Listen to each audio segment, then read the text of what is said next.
ป้องกันความสงบแขวงหัวพันได้จำลองเหตุการณ์เพื่อประกอบคำรับสารภาพผู้ก่อเหตุฆาตกรรมอ้ายคิงของตนเองซึ่งพิษเถียงกันย้อนญาติเฮือนไปติดตามพร้อมกัน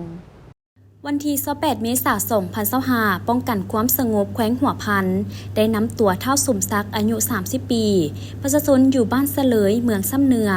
ก่อเหตุฆาตกรรมเท่าเลี้ยงอายุ 35 ปีประชาชนบ้านเสลยเมืองซ้ำเนือซึ่งเป็นอ้ายคิงของผู้เกี่ยวมาจำลองเหตุการณ์เพื่อประกอบคำรับสารภาพ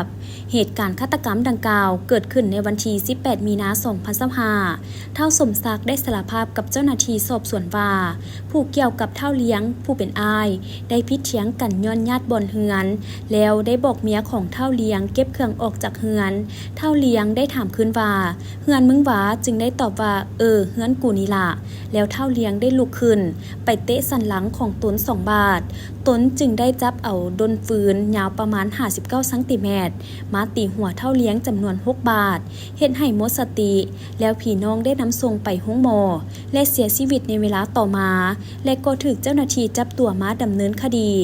สาเหตุและแรงจูงใจในการก่อเหตุแม่นเคยพิษเถียงกันมาหลายครั้ง